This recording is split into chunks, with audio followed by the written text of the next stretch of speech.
আসসালামু আলাইকুম। সবাইকে স্বাগত জানাচ্ছি বিডি ভিউজে। আপনাদের সাথে আছি আমি সুরভি দিবা। সৌদি আরব একসময় ছিল দরিদ্র দেশ। মরুময় দেশটিতে সম্পদ বলতে তেমন কিছু ছিল না। কিছু শহর নগরের বাসিন্দা ছাড়া বাদবাকি বাসিন্দারা ছিল মরুচারী বেদুইন। পশুপালন ছিল যাদের বৃত্তি। গত শতাব্দীর শেষার্ধে এসে দেশটির মাটির নিচে আবিষ্কৃত হয় তরল সোনা, তেল। এরপর থেকে বদলে যেতে থাকে দেশটির ভাগ্য। শাঁ করে উন্নতির শিখরে আরোহণ করতে থাকে সৌদি আরব।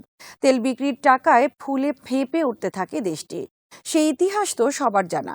মাটির নিচের তেল কিন্তু অফুরন্ত নয়। তাই এক পর্যায়ে প্রশ্ন উঠতে থাকে, একদিন এই তেল তো ফুরিয়ে যাবে, তখন তখন কি করবে সৌদি আরব?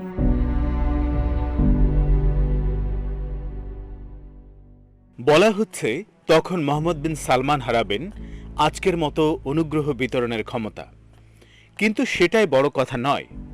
বড় বিষয় হল সৌদি অর্থনীতির বিপর্যয় গোটা অঞ্চলের জন্য হবে একটা গুরুতর দুঃসংবাদ। রাজনৈতিক পর্যবেক্ষকরা বলছেন, সৌদি যুবরাজ মোহাম্মদ বিন সালমান বা এমবিএসকে এখন আর তরুণ ও অনভিজ্ঞ বলে পার পাওয়ার উপায় নেই। সময় অনেক গড়িয়ে গেছে। এখন তাকে যেমনটি দেখা যাচ্ছে তিনি ঠিক তাই। যুবরাজ থাকাকালীন অপশাসন, নানা কেলেঙ্কারি ও জড়িয়ে পড়া যুদ্ধের ভার কাঁধে নিয়েই তাকে সিংহাসনে আরোহণ করতে হবে। বাদশাহ হিসেবে কেমন হবেন এমবিএস, তারই একটি পূর্ণ ছাপচিত্র ফুটে উঠেছে সম্প্রতি রুশ প্রেসিডেন্ট পুতিনের সঙ্গে এমবিএসের এক টেলিফোন সংলাপে। গত মাসে ওপেক বৈঠকের আগে পুতিনকে টেলিফোনটি করেন এমবিএস। তেলের দাম নিয়ে কথা হয় দু নেতার মধ্যে, আর তেলের দাম নিয়েই তাদের আলাপ এক পর্যায়ে তুমুল ঝগড়ায় পরিণত হয়। এমবিএস এখন নিশ্চয়ই বুঝতে পারছেন প্রেসিডেন্ট পুতিনকে টেলিফোন করার মধ্যে তার ভুলটি কোথায় ছিল। বিশ্ববাজারে তেলের দাম শূন্যে নেমে এসেছে। তেলের মজুদ দ্রুত কমে যাচ্ছে, আর কোম্পানিগুলো তেলের খনি বন্ধ করে দেওয়ার সম্ভাবনার সামনে এসে দাঁড়াচ্ছে। এই যদি হয় অবস্থা, তাহলে কি হবে সৌদি আরবের, যে দেশের জিডিপির 50% আর রপ্তানি আয়ের 70% আসে তেল ও গ্যাস খাত থেকে। প্রেসিডেন্ট পুতিন হচ্ছেন এমন একজন মানুষ যার সঙ্গে সব রকম দর কষাকষি করা যায়, তা যত কঠিনই হোক না কেন। এমনকি আপনি যদি সিরিয়া ও লিবিয়া যুদ্ধে রাশিয়ার বিপক্ষ দলেও থাকেন, তবু প্রেসিডেন্ট পুতিনের সঙ্গে ওয়ার্কিং রিলেশন বা কাজের সম্পর্ক নিশ্চিন্তে বজায় রাখতে পারেন, যেমনটা রেখেছেন তুরস্কের প্রেসিডেন্ট এরদোয়ান। এক্ষেত্রে যে কাজটি করা আপনার জন্য নিষেধ, সেটি হলো আপনি তাকে কথায় কথায় একেবারে কোণঠাসা করে ফেলবেন না। প্রেসিডেন্ট পুতিনকে একের পর এক আলটিমেটাম দিয়ে এবং তার সাথে চড়া বলায় কথা বলে ঠিক এই কাজটি করেছিলেন সৌদি যুবরাজ। জবাবে প্রেসিডেন্ট পুতিন চড়া গলায় কথা বলেছিলেন, কারণ তিনি বিলক্ষণ জানতেন যে পোকার গেম খেলার জন্য রাশিয়ান ব্যালেন্স অফ পেমেন্ট সৌদির চাইতে ভালো।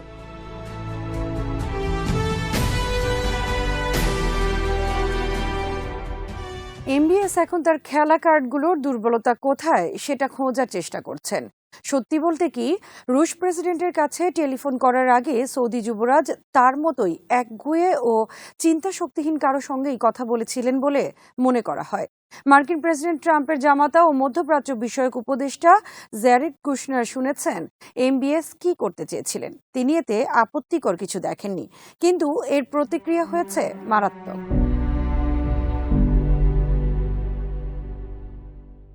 তেলের দাম একেবারে পড়ে গেলে সৌদি যুবরাজ কোন উপায়ে পরিস্থিতি সামাল দেওয়ার কথা ভাবছেন, সেদিকে ছিল সবার নজর। অতীতেও বিভিন্ন সময় তেলের দরপতন ঘটেছে, কিন্তু এবারের পতন নজিরবিহীন। অতীতের কোনো ব্যবস্থাই এবার কাজে লাগছে না। অনেকে মনে করছেন সৌদি আরবের সামনে এখন ঋণগ্রস্ত দেশে পরিণত হওয়ায় অপেক্ষা করছে। সৌদি আরবের আর্থিক সঙ্গতি যে ক্রমেই নিম্নমুখী হচ্ছে, তা একটি চিত্র থেকেই বোঝা যায়।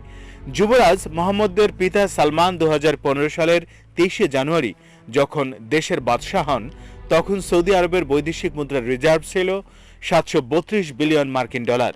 4 বছরের ব্যবধানে 233 বিলিয়ন ডলার কমে গিয়ে গত ডিসেম্বরে সেটি নেমে এসেছে 499 বিলিয়নে। এ হিসেব সৌদি আরবিয়ান মনিটারি অথরিটি বা এসএএম এর। অপরদিকে বিশ্বব্যাংক বলছে সৌদিদের মাথাপিছু আয় 2012 সালের 25,243 মার্কিন ডলার থেকে কমে 2018 সালে দাঁড়ায় 23,338 মার্কিন ডলারে। টান পড়েছে ভবিষ্যতের জন্য সঞ্চিত অর্থে। আইএমএফ আভাস দিয়েছে দেশটির মোট ঋণের পরিমাণ এবছর দাঁড়াবে জিডিপির 19% এবং আগামী বছর 27%। আর করোনা ভাইরাস ও তেলের দরপতনে 2022 সালে ঋণের পরিমাণ হবে জিডিপির 50% বা অর্ধেক। সৌদি অর্থনীতির এ ধারাবাহিক নিম্নগামিতার পেছনে বেশ কিছু কার্যকারণ রয়েছে। এর মধ্যে আছে ইয়েমেন যুদ্ধ, মিশরে কু এবং আরব বিশ্বের বিভিন্ন দেশে নানাভাবে হস্তক্ষেপে জড়িয়ে পড়া। আমেরিকার কাছ থেকে সামর্থ্যের চাইতেও বেশি পরিমাণ অর্থ ব্যয় করে অস্ত্র কেনা এবং নিয়ম ফিউচারিস্টিক সিটি নির্মাণের মতো উচ্চ ব্যয়বহুল প্রকল্প গ্রহণ। এর বাইরে যুবরাজের ব্যক্তিগত বিলাসিতার বিষয়টি তো আছেই। তার আছে 3টি ইয়ট বা প্রমোত্তরী, অনেকগুলো প্রাসাদ এবং অসংখ্য মূল্যবান চিত্রকর্ম। এসবই সৌদি অর্থনীতির ধারাবাহিক নিম্নগামিতার জন্য আংশিকভাবে দায়ী বলে ব্যাপকভাবে মনে করা হয়।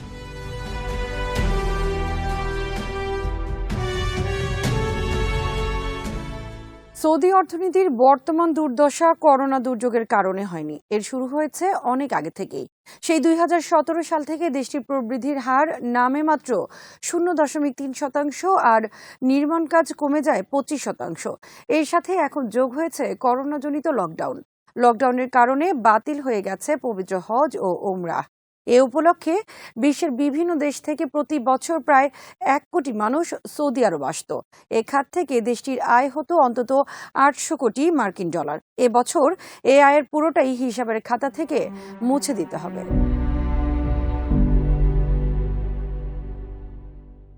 করোনার কারণে সৃষ্ট দুর্যোগের ভার সৌদি অর্থনীতি আর বইতে পারছে না, যতটা পারছে তার উপসাগরীয় প্রতিবেশীরা। লকডাউনকালে অর্থনীতিকে প্রণোদনা দিতে সৌদি আরব যেখানে ব্যয় করছে জিডিপির মাত্র 1%, সেখানে কাতার ব্যয় করছে 5.5%, বাহরাইন 3.9% আর সংযুক্ত আরব আমিরাত 1.8%। সৌদি সরকারের প্রণোদনার অর্থ যে সবাই সমানভাবে পাচ্ছে না তার অনেক প্রমাণও রয়েছে। যেমন বাদশাহ ফরমান জারি করেছেন যে লকডাউনকালে কর্মীদের বেতনের 60% দেবে রাষ্ট্র, কিন্তু দেখা গেছে দেশটির বৃহত্তম টেলিকম কোম্পানি এসটিসিকে প্রণোদনা যে অর্থ দেয়া হয়েছে তা দিয়ে কোম্পানির কর্মীরা পাচ্ছেন বেতনের মাত্র 10%। কারণ হিসেবে সরকার জানালো ওই কোম্পানির অনেক কর্মী কর্মস্থলে অনুপস্থিত, তাদের বেতন সরকার দেবে কেন? অস্থায়ী হাসপাতাল হিসেবে ব্যবহারের জন্য সৌদি স্বাস্থ্য মন্ত্রণালয় অনেক হোটেল অধিগ্রহণ করেছে, কিন্তু এজন্য হোটেল মালিকদের কোনো রকম ক্ষতিপূরণ দেয়া তো দূরের কথা, বরং উল্টো তাদের বাধ্য করা হয়েছে নিজ খরচে কক্ষগুলো জীবাণুমুক্ত করতে এবং অস্থায়ী হাসপাতাল পরিচালনার খরচ দিতে। সৌদি বেসরকারি স্বাস্থ্য খাতে কর্মরত মিশরীয় ডাক্তারদের বাধ্য করা হচ্ছে কম বেতন নিতে। যারা সবেতন বার্ষিক ছুটিতে ছিলেন তাদের বেতন বন্ধ করে দেয়া হয়েছে। সব মিলিয়ে অবস্থা যা দাঁড়িয়েছে, ব্লুমবার্গ মন্তব্য করেছে সৌদি আরব যে একটি ঋণগ্রস্ত দেশে পরিণত হতে যাচ্ছে এতে কোনো সন্দেহ নেই। প্রশ্ন হচ্ছে কত তাড়াতাড়ি সেটা ঘটতে যাচ্ছে।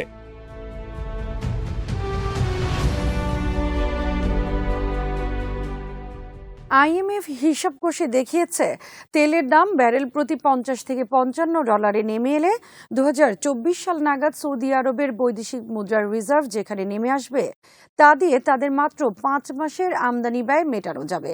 আর এখন তো তেলের দাম জিরোতে নেমে এসেছে, এখন কি হবে?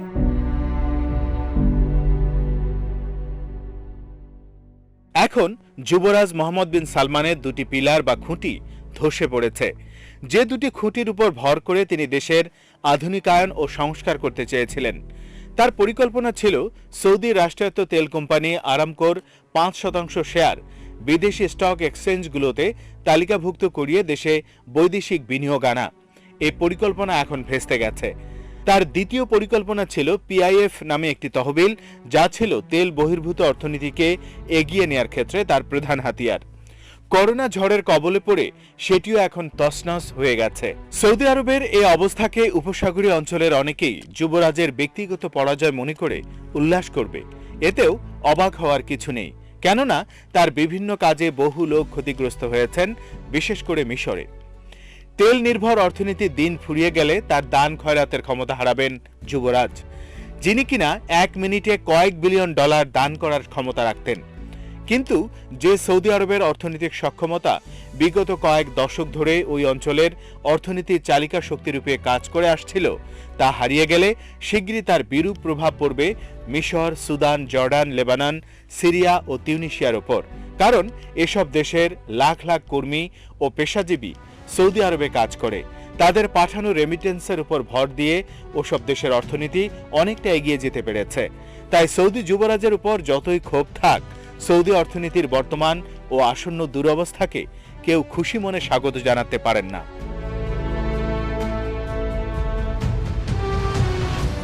আজ এখানেই শেষ করছি। সবাই ভালো থাকুন, সুস্থ থাকুন আর দেখতে থাকুন বিডি ভিউজ। চ্যানেলটি ভালো লাগলে সাবস্ক্রাইব করুন।